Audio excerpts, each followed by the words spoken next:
It's the 2nd of January 2021 and we have just had a light covering of snow.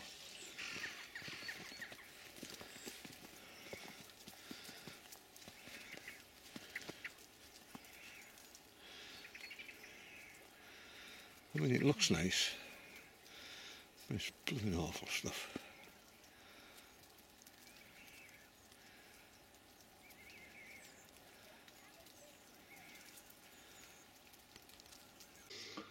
Well, I wondered what that was. It's a jay.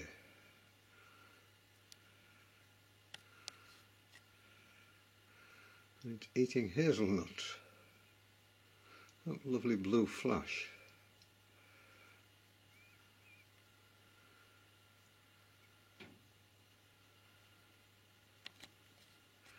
A member of the crow family.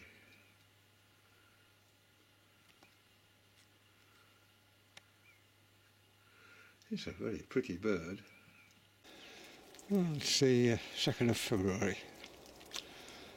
Woke up this morning, snow. Fortunately it's very wet snow, it doesn't look like it's going to last very long. And it's stopped snowing now, so it can't be that bad.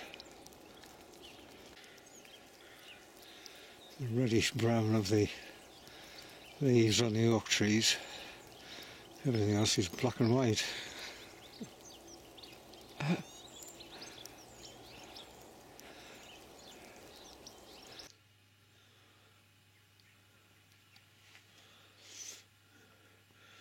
The food you put down, it's always the rooks and jackdaws, the crow family.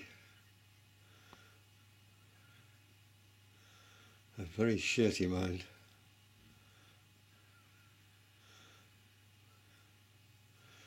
I do like rooks though. The funny thing, sort of baggy trousers I've got on.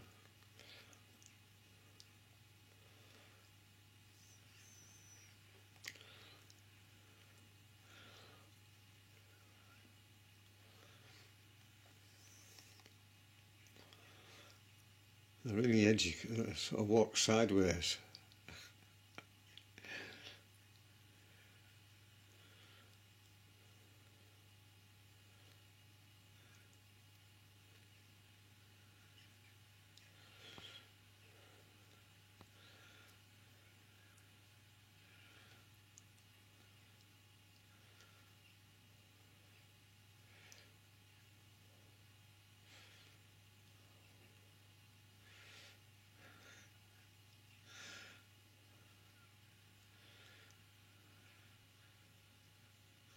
I don't know what they're wary of.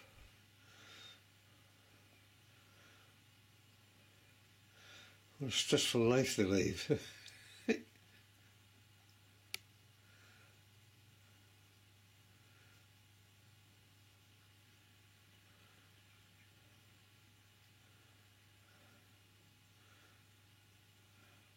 Well, we're approaching mid-February now, and you can see that shadow which casts by the hedge is getting shorter and shorter, which is very nice.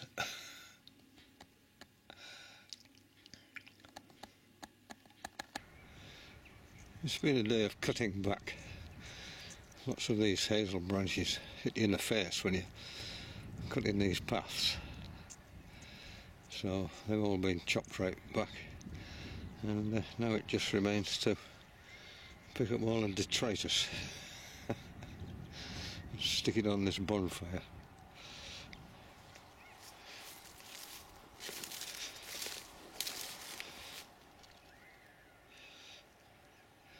It's a lovely day, Bycombe it's called. Well, that's it all cut.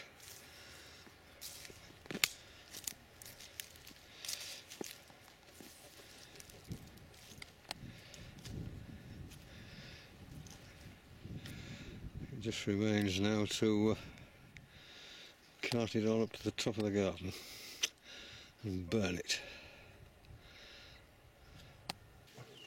It's February the 26th, and there's this wonderful display of these rather delicate crocuses. And they're just lovely.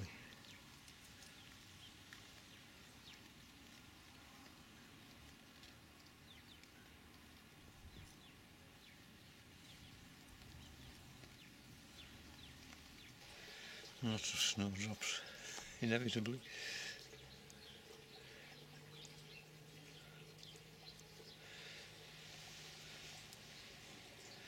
And the remains of the miniature iris. They don't last very long, but they are lovely when they're out.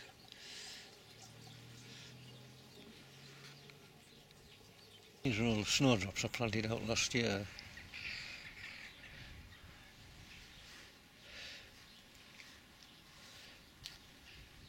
And they'll soon form groups, and all the groups will merge and we'll have a great sea of snowdrops. Yeah, lots of hazel catkins.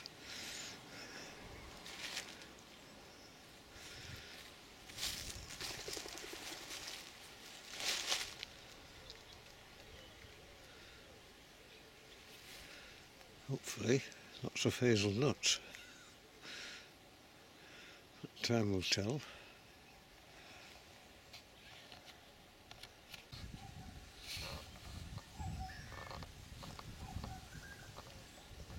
They're lovely flowers, crocuses. The yellow one. There's a white one with a faint hint of purple. And a bright purple one.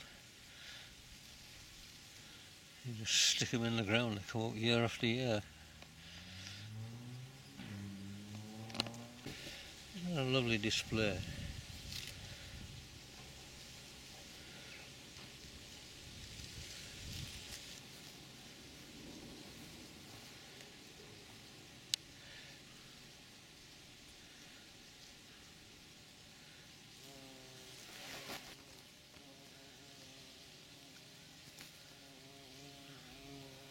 I can hear a bumblebee. There it is.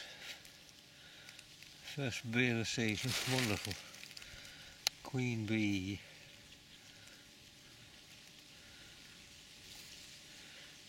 Nectar and pollen from this crocus.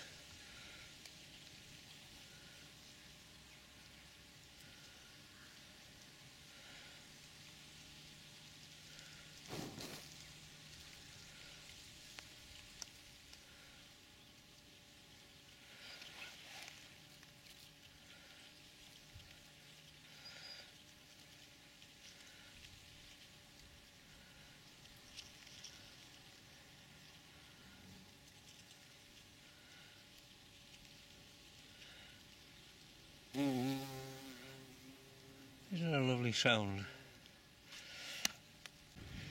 There you can see where this blooming hare has decimated this young lime tree which I've just put in. They do it every time. Why they choose lime trees, I don't know. See which one? He's just chewed it off.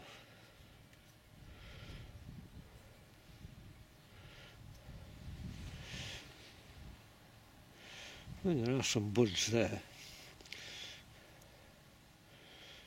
So it will probably recover.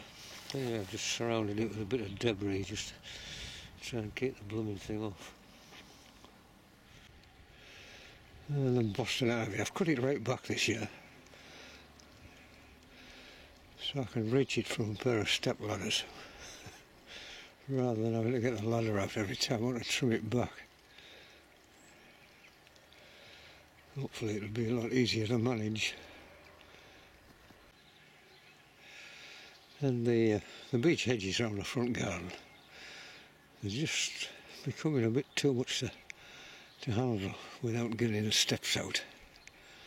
So I'm going to take a couple of feet off the top of these, and this is the time of year to do it.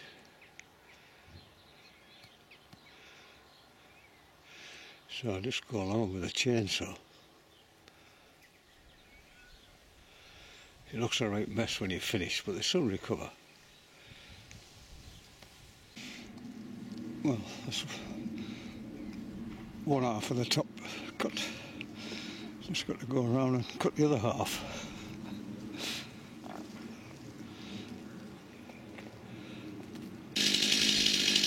Well, you can see there just by how much I've reduced it. Wants to be cut lower with the eventual, the final height. And when it grows, it's probably put on about 6 inches. That will be just about right. Well, that's it done. It looks a right mess when you first do it, but it soon greens up.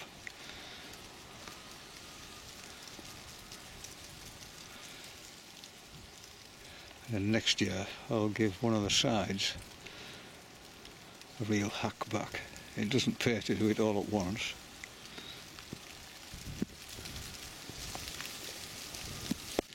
Oh, there's some of the aconites beginning to go up here.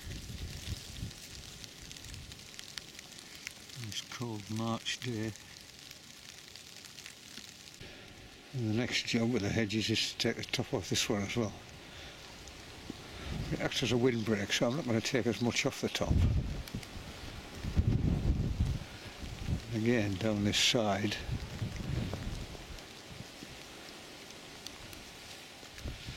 it's a hawthorn hedge. It's a bit more difficult. It's all spiky.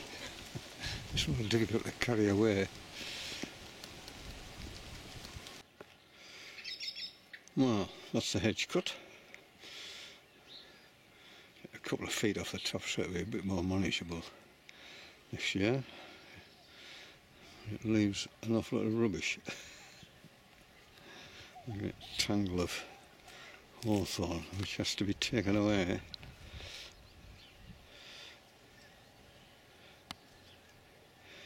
Oh, it's spiky, unlike beech. Pile of it over there. Well, let's see, hawthorn hedge at its new height. It'll make it much easier to cut with a hedge cutter.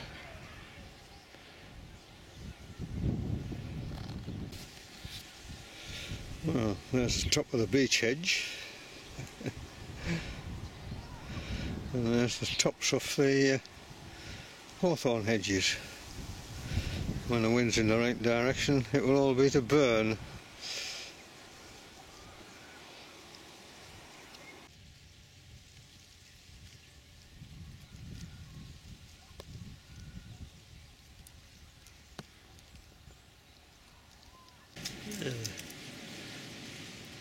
Hyacinths are out. And a wonderful scent.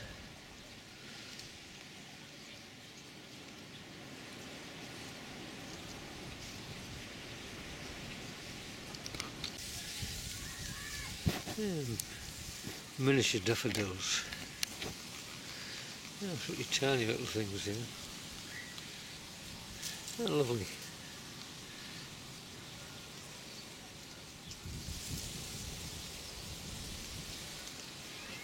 They come up every year.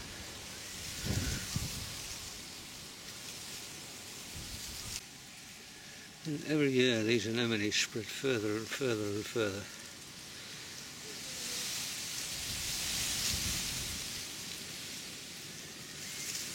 Oh, beautiful.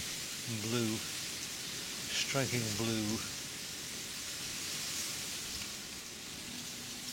And every now and then a white one.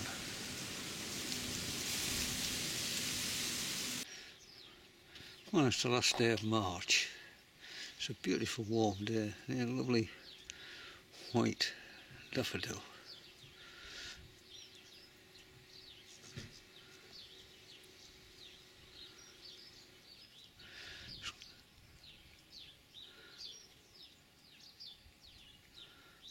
A lovely narcissus. You know, just a beautiful flower.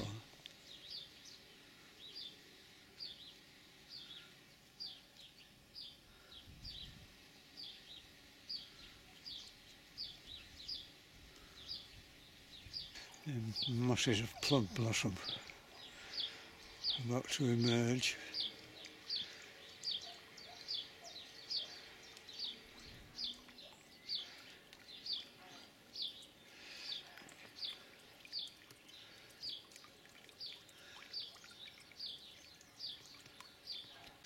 And there's some blossom about to emerge on the bay tree.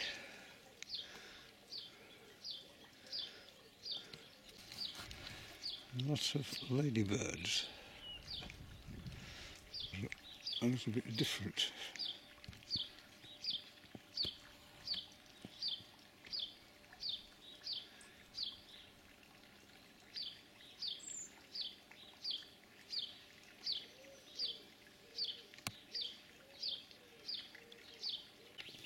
These snake's head fritillaries.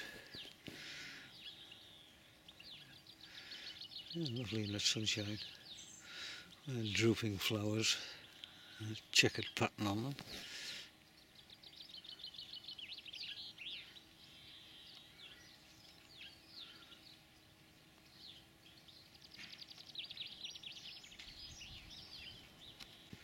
And there's an unusual white variant, just the one. Yes, lovely flower. It's not fully open yet.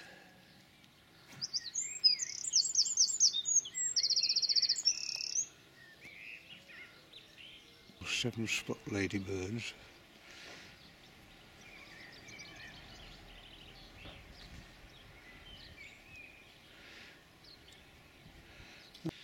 And that's the first of one of many thousands of cowslips which will appear very quickly.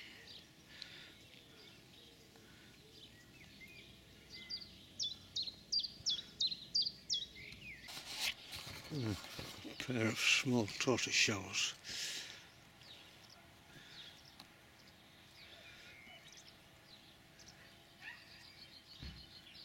Very beautiful. Chasing around after one another.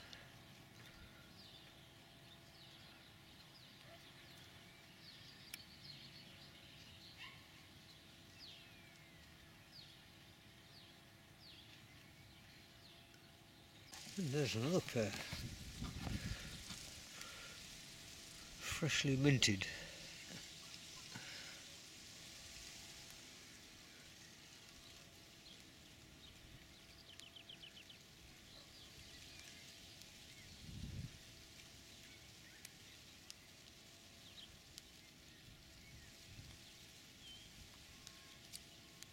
One of the garlic plants I put in last year, which is nice to see that they're coming again. You never know with this soil what's going to take and what isn't. A flower emerging there. Oh, it's lovely to see. And the emergence of the bluebells, but they won't flower until May time. But again, I just put them in last year, so it's nice to see them coming through as well.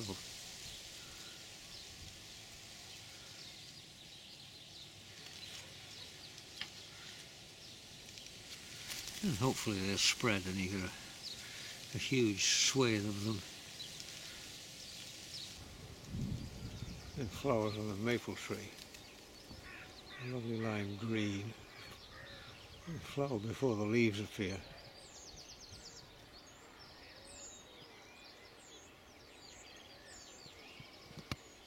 So you can see where the original hedge was. Well, I say the original last year's hedge. And there you can see where I've cut it right back hard, but it will soon green up.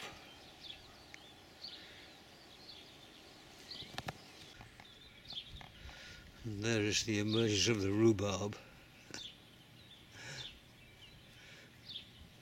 I could force it by putting a dustbin over the top of it, but I've got enough rhubarb in the freezer, I don't want any more. But I can give it away to people. One of the joys of early summer, rhubarb crumble or rhubarb fool. And here you see the flowers and foliage emerging on the green gauges.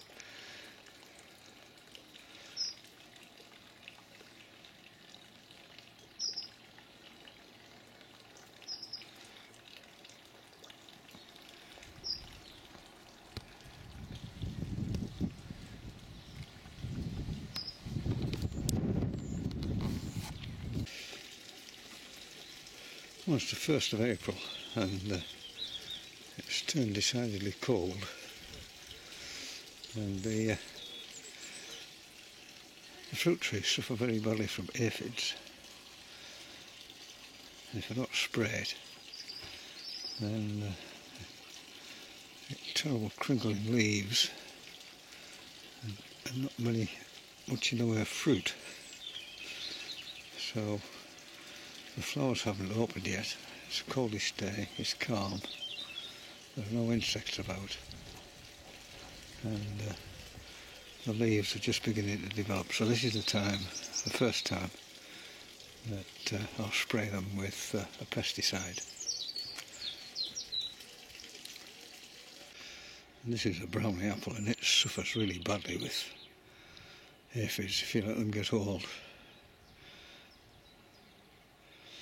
The leaves are just beginning to break now, but no sign of any flowers, so just give this a quick dose of pesticide, see if we can keep these aphids numbers down.